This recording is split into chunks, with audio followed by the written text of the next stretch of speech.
Préparez vos voyages avec l'agence Riverain Tour International installée à Paris et en Guadeloupe. Des séjours et circuits organisés comprenant hôtel, hébergement chez l'habitant, sans oublier les croisières toutes destinations. L'agence Riverain Tour, ce sont aussi des offres exceptionnelles de billets vers les Antilles ou vers Paris, ainsi que l'Afrique avec facilité de paiement. Riverain Tour, 3 rue Frébeau à Pointe-à-Pitre, 0590 91 72 10 et Paris 09 78 80 13 19. À Paris comme en Guadeloupe, l'équipe Riverain Tour sera toujours à votre écoute. Martinique Actualité. La Chambre régionale des comptes estime que la ville du Diamant fait ce qui est nécessaire pour résorber son déficit. Elle affirme qu'il n'en est pas de même pour la ville de Saint-Pierre qui a du mal à résorber un déficit d'un peu plus de 3 millions d'euros à cause essentiellement d'une masse salariale trop élevée. En réalité, la Chambre régionale des comptes feint d'ignorer que toutes les communes de Martinique ont une charge salariale trop élevée. C'est leur façon d'aider à lutter contre le chômage. On dit qu'elles servent d'amortisseur social. La 8e édition du Raid des Alizés Martinique va donc commencer demain, mardi 5 décembre, et se poursuivra jusqu'au 10 décembre prochain. Créé en 2015, le Raid des Alizés Martinique est un raid d'aventure solidaire 100% féminin, co-organisé par le Comité martiniquais du tourisme et TV Sport Events. Il réunit des aventurières francophones. Le long d'un parcours tenu secret, 75 équipes participent chaque jour à différentes épreuves, trail, VTT, kayak, courses d'orientation, etc., avant de se retrouver dans un bivouac situé dans un espace préservé et sauvage de l'île. Cet événement rassemble des participantes aux histoires singulières ayant un lien fort et souvent personnel aux associations qu'elles défendent. Parmi les équipes, nous retrouverons cette année l'association Les Jolies Gènes, créée par Laetitia, chef d'équipe et porteuse, comme Angelina Jolie, du gène BRCA1, qui induit jusqu'à 90% de risque d'avoir un cancer du sein génétique et ou des ovaires. Elles viennent de l'Hérault et du Pas-de-Calais. Concernées toutes les trois par le cancer du sein et engagées pour la recherche génétique, elles participent à cette aventure pour se dépasser et pour sensibiliser sur l'importance du dépistage et de la recherche contre le cancer du sein.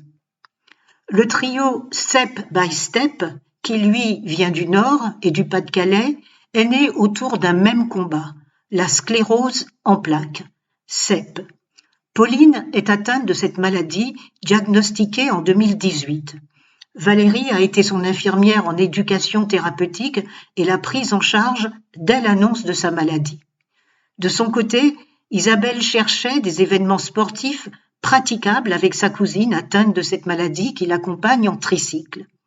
Elles soutiendront l'association Parc CEP Hauts-de-France qui vient en aide aux patients atteints de CEP ou de la maladie de Parkinson. Les aventurières veulent aussi qu'on prenne conscience de l'existence de maladies rares et très invalidantes qui touchent les enfants. C'est ainsi que les Alizoé nous arrivent d'Indre-et-Loire.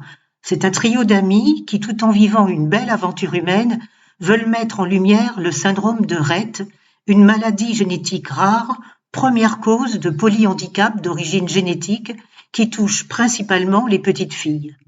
L'idée part d'Audrey, mais surtout de Zoé, sa fille, atteinte de ce syndrome. Elles soutiendront l'Association française du syndrome de Rett afin d'obtenir des fonds pour la recherche. Le Raid des Alizés Martinique accueillera aussi parmi ses aventurières les Sista Yana, équipe composée des sœurs Gladys, Jessica et Lucie d'Écosse. Cette dernière, 6e dan de judo, a été numéro 1 française et mondiale dans les catégories de moins de 63 et de moins de 70 kilos. Elles défendront la Guyane, région d'origine de leur mère, et représenteront l'association Courir.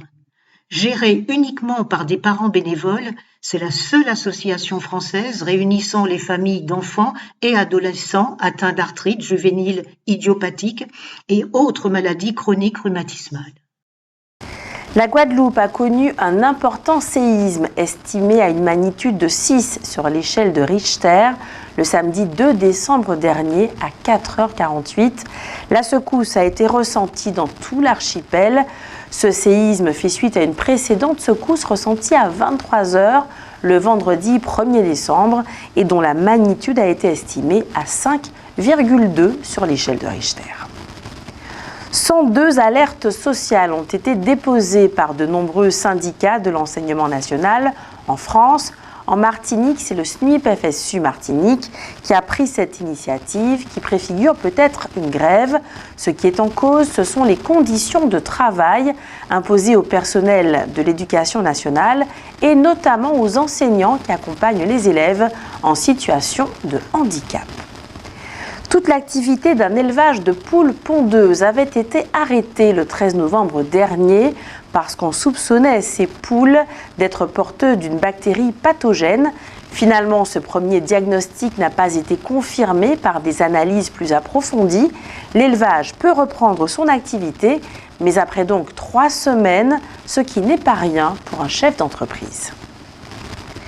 L'amicale des sapeurs-pompiers du François, en association avec la mairie du François, et le SDIS, le service d'incendie et de secours de Martinique, ainsi que l'Union territoriale des sapeurs-pompiers de Martinique, organisent la Sainte-Barbe les samedis 2 et dimanche 10 décembre. Ils offrent 2 journées d'activités variées ouvertes au public.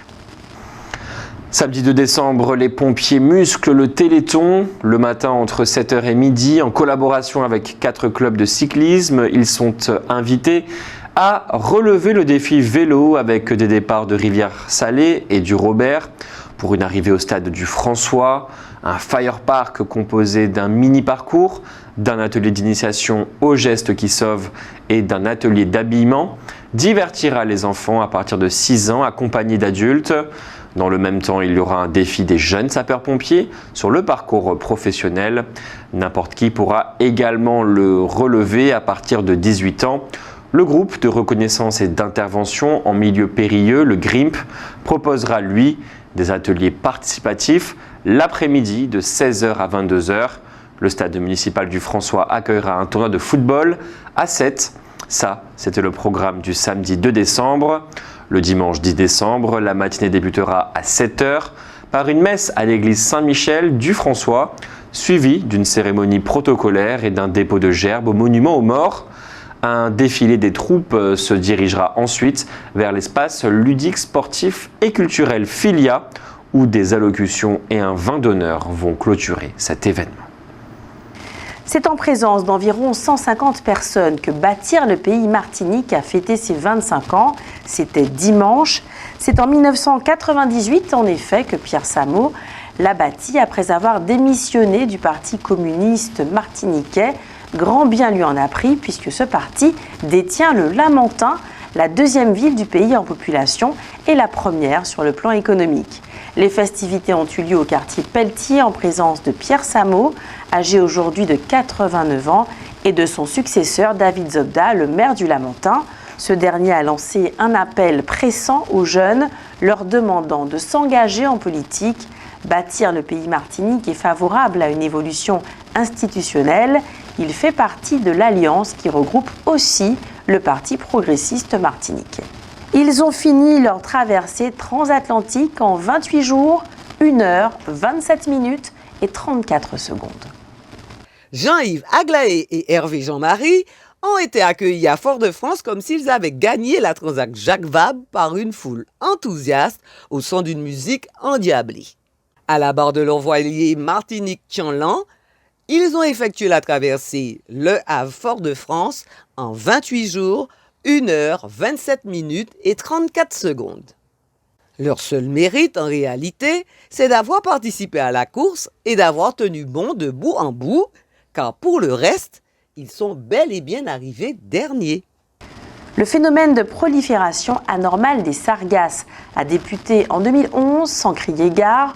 Outre les territoires français du bassin antillais, Guadeloupe, Martinique, Saint-Martin, Saint-Barthélemy, l'ensemble des îles de la Caraïbe et les pays continentaux de la région, dont le Mexique, sont également impactés. Et, alors qu'il ne concernait au départ que cette partie du globe, ce phénomène prend de l'ampleur et gagne d'autres bassins. ONews Radio, toute l'actualité nationale et des Outre-mer.